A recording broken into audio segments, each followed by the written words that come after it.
Welcome to Data Mining Lecture 2. Today we will discuss about data pre-processing, which is really an important step for data mining. As you can see in this diagram, here we have, first of all, we have the cleaning and integration of our data, and then selection and transformation, and then data mining, and then evaluation and presentation, and then finally we got our required knowledge from a huge amount of data.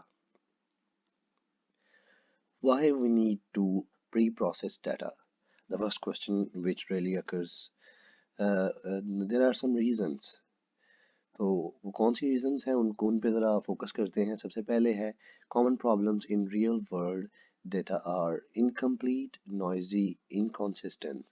यानी कि जितना भी data इस वक्त databases में available है, बेशक वो ऑनलाइन है या हम ऑफलाइन डाटा को रखते हैं, तो उसके अंदर डाटा या तो वो कंप्लीट नहीं होता, यानी कि कुछ उसमें से एंट्रीज मिस होती हैं, या वो नॉइजी होता है. नॉइजी मीन के हमारा जो कुछ पैटर्न जो हमें चाहिए वो भी हैं, लेकिन कुछ जो पैटर्न नहीं भी चाहिए वो सारे नॉइज की शक्ल में उसमें होते हैं डाटा में. इसी तरह इनकॉन्सिस्टेंट डाटा, यानी कि डाटा जो है उसमें कुछ रिडंडेंसीज होंगी, डाटा एक सीक्वेंस में नहीं होगा. इस तरह for quality data mining we need quality data.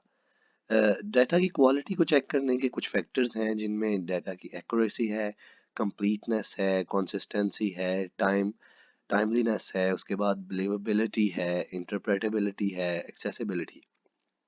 ये तमाम चीज़ें जो हैं ये डाटा की क्वालिटी को मेजर करने के लिए यूज़ होती हैं. फॉर एग्जांपल हमारा डाटा एक्यूरेट होना चाहिए. यानी कि एक्यूरेट मतलब उसमें वो जो फैक्ट्स एंड फिगर्स दिए गए हैं वो हमारे रिक्वायर्ड जो इन्फॉर्मेशन हमें चाहिए उसके अकॉर्डिंग होने चाहिए. उसके बाद डाटा कंप्लीटनेस, यानी कि डाटा में एंट्रीज जो मिसिंग है उनके ऊपर कुछ टेक्निक्स लगा के, कुछ आगे मैं टेक्निक्स बताऊंगा जिनके ज़रिए डाटा को हम कंप्लीट कर सकते हैं. इस तरह उसमें कंसिस्टेंसी होनी चाहिए. इस तरह टाइमलीनेस, डाटा जो है वो हमें टाइम पे अवेलेबल होना चाहिए. बिलीवेबिलिटी, यानी कि डाटा माइनिंग के बाद जो डाटा हमें हासिल हो उस पे वो बिलीवेबल हो. ठीक है. उसके बाद है इंटरप्रेटेबिलिटी, यानी कि डाटा को अगर कंबाइन किया गया है तो इंटरप्रेट भी किया जा सके. इस तरह उसको एक्सेसिबिलिटी, यानी कि एक्सेस भी डाटा की इजी बनाई जाए. उसके बाद है steps for data pre processing, जिसमें डाटा क्लीनिंग आता है.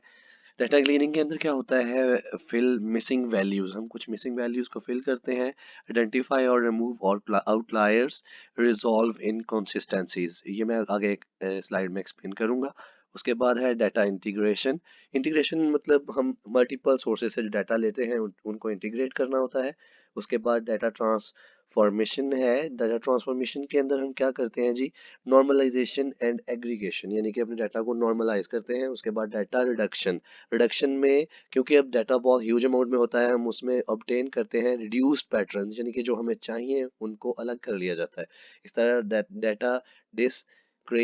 डाटा डिस्क्रिटाइजेशन, इसमें क्या होता है, part of data reduction. Actually ये डाटा रिडक्शन का ही पार्ट है, लेकिन इसमें हम इंपॉर्टेंट डाटा खासतौर पर न्यूमेरिकल डाटा एनालिसिस करते हैं. तो ये है कुछ क्लीनिंग द डाटा के अंदर जो स्टेप्स इन्वॉल्व होते हैं. सबसे पहले जो है वो fill the missing values. Fill the missing values में यही होता है, फॉर एग्जांपल आपके पास एक huge amount of database है जिसमें कुछ वैल्यूज मिसिंग है, तो वो मिसिंग वैल्यूज आपने कैसे इकट्ठी करनी है, उसके कुछ मेथड्स होते हैं. सबसे पहले तो आप मतलब use global constant like unknown. For example एक सेल खाली है डेटाबेस के अंदर, तो आप उसमें सिंपली लिख दें अननोन, तो इससे भी आप वो क्या है, मिसिंग वैल्यू को फिल कर रहे हैं. एक यानी कि ये मेथड सजेस्ट किया जाता है डाटा माइनिंग के अंदर. दूसरा ये है use most probable values by using inference और डिसीजन ट्री.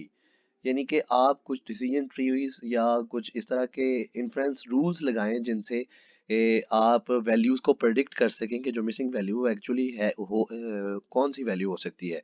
उसकी प्रीवियस वैल्यूज को देखते हुए या उससे नेक्स्ट जो वैल्यूज हैं डेटाबेस के अंदर उनको देखते हुए प्रेडिक्ट कर लें. उसके बाद हम बात करते हैं identify the outliers and smooth the noisy data. अब ये आउटलायर्स क्या होते हैं? आउटलायर्स असल में ऑब्जेक्ट्स होते हैं जो कि डेविएट करते हैं from rest of the data.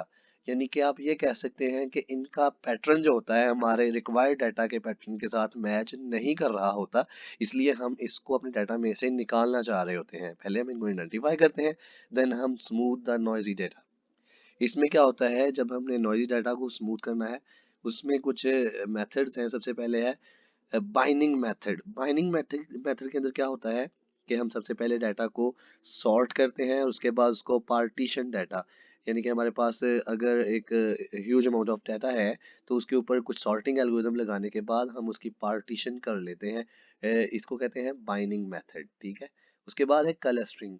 Clustering के अंदर क्या होता है, क्लस्टरिंग में एक्चुअली हम आउटलायर्स पे ही फोकस करते हैं। क्लस्टरिंग में ये होता है कि जो एक तरह के ऑब्जेक्ट्स होते हैं उनको उनके ग्रुप्स बना दिए जाते हैं। फॉर एग्जांपल हम 5 एट्रीब्यूट्स जो हैं उनको अलहदा करना चाह रहे हैं, तो फॉर एग्जांपल एक अननोन एट्रीब्यूट आ जाता है जो उन पांचों में बिलोंग नहीं करता। 5 क्लासेस थी, पांचों में बिलोंग नहीं करता, तो वो जो पांचवा है वो आउटलायर है, उसको हम रिमूव कर देंगे। तो ये एक क्लस्टरिंग मेथड्स होंगे जो कि हमारे डाटा माइनिंग में बहुत हेल्पफुल होंगे, या आगे जाके डिटेल्स में डिस्कशन भी होंगे इसके ऊपर। उसके बाद है combined computer and human inspection, कि हम अपने डाटा को क्लीन करने के लिए यानी कि ह्यूमन जो है वो मैनुअली भी इंस्पेक्शन कर सकता है कंप्यूटर के अंदर, कि मतलब किस तरह से हम डाटा को क्लीन कर सकते हैं, उसमें से रिडंडेंट डाटा किस तरह से निकाल सकते हैं। इसी तरह रिग्रेशन, फोर्थ स्टेप जो यहाँ पे लिखा गया है रिग्रेशन, इसमें क्या होता है कि smooth by fitting the data into regression function. कुछ रिग्रेशन फंक्शंस होते हैं, ये एक्चुअली स्टैटिस्टिकल फंक्शंस ही होते हैं जिनके जरिए हम डाटा को क्लीन कर लेते हैं। उसके बाद इन पे एक पॉइंट है क्लीनिंग द डाटा में, correct the inconsistent data. Inconsistent data, फिर मैं वही बात करूंगा कि ऐसा डाटा जो कि रिपीट हो रहा हो, जो कि मतलब कंसिस्टेंट ना हो। जैसे आपने डाटाबेस के अंदर कुछ पड़ी हुई हैं अनोमलीज, वो डाटाबेस की अनोमलीज जो हैं उनको रिमूव किया जाता है, करेक्ट किया जाता है। उसके बाद स्टेप आ जाता है डाटा इंटीग्रेशन का। तो जैसे कि हमने स्टार्ट में देखा है कि डाटा इंटीग्रेशन में combine data from multiple sources, यानी कि क्योंकि डाटा माइनिंग जो है एक्चुअली ये सिर्फ एक आध डेटाबेस पे डिपेंड नहीं कर रही होती। इसके अंदर हम एक से ज़्यादा डेटाबेसेस के साथ इंटरेक्ट कर रहे होते हैं, तो हमने तमाम डेटाबेसेस को आपस में इंटीग्रेट करना है। इसको अदर दूसरे अल्फाज में हम स्कीमा इंटीग्रेशन भी कह सकते हैं, जैसे कि आपने डेटाबेस में पढ़ा हुआ है कि स्कीमा क्या होता है। स्कीमा में भी मल्टीपल डेटाबेसेस ही होती हैं हमारे पास, उनको आपस में इंटीग्रेट किया जाता है। Handling redundant data, redundant data mostly entries कुछ रिपीट हो रही होती हैं। आप डिफरेंट सोर्सेज से जब डाटा एक्सेस करोगे तो डिफरेंट सोर्सेज के अंदर एक ही एट्रीब्यूट जो होगा वो डिफरेंट नेम के साथ होगा, तो इसके ऊपर कुछ नॉर्मलाइजेशन टेक्निक्स लगाओगे। इसका फायदा क्या होगा, to improve the mining speed and quality, data redundancy should be data redundancy should be removed. अगर आपने अपनी यानी कि माइनिंग की क्वालिटी को इम्प्रूव करना है तो आपको रिडंडेंसी जो है उसमें फोकस करना होगा। डाटा यानी कि रिडंडेंट रिपीट नहीं करना चाहिए, तो डेटाबेस के अंदर भी हमें यही सिखाया जाता है। उसके बाद डाटा ट्रांसफॉर्मेशन। डाटा ट्रांसफॉर्मेशन में क्या होता है कि सबसे पहले हम स्मूथिंग करते हैं डाटा की। डाटा इंटीग्रेशन के बाद हम अब हमने क्या करना है, डाटा में से नॉइज को रिमूव करना होता है। सबसे पहले उसको स्मूथिंग प्रोसेस कहा जाता है। उसके बाद एग्रीगेशन। एग्रीगेशन में क्या होता है कि अब डाटा जो हमने स्मूथ कर लिया है उसकी समरी, एक समरी बना लेंगे जिसको समराइजेशन कहा है। यहाँ पे डाटा क्यूब कंस्ट्रक्शन करनी। तो डाटा क्यूब कंस्ट्रक्शन असल में होती क्या है कि data warehouse contains large data sets. हमारे जैसे कि डाटा वेयर हाउस जो हैं इनके अंदर एक से ज़्यादा डेटाबेसेस होती हैं, involve large number of attributes with dimensions. तो ये जो एट्रीब्यूट्स डायमेंशंस के साथ हमारे डाटा वेयर हाउसेस के अंदर होते हैं, ये मिल के क्यूब कंस्ट्रक्ट कर देते हैं डाटा के। तो इसको कहा जाता है एग्रीगेशन प्रोसेस। उसके बाद है जनरलाइजेशन। तो जनरलाइजेशन के अंदर अब क्या होता है कि आपने जो रूल्स बना दिए होते हैं डाटा माइनिंग के, उनको आप अब जनरलाइज करते हैं अपने ओवरऑल डाटा के ऊपर, ताकि डाटा जो है एक कंसिस्टेंट फॉर्म में आ जाए। यहाँ पे concept of hierarchy climbing apply होता है, जिसकी डिटेल्स फ्यूचर लेक्चर्स में डिस्कस होंगी। उसके बाद कुछ नॉर्मलाइजेशन फंक्शंस यूज होंगे डेटा माइनिंग के अंदर, जिनमें मिन मैक्स नॉर्मलाइजेशन है, जेड स्कोर नॉर्मलाइजेशन है, और उसके बाद नॉर्मलाइजेशन बाय डेसिमल स्केलिंग है। तो इनकी डिटेल्स भी वक्त के साथ मैं आपके साथ शेयर करता जाऊंगा। तो आज के लिए इनका इंट्रोडक्शन ही था।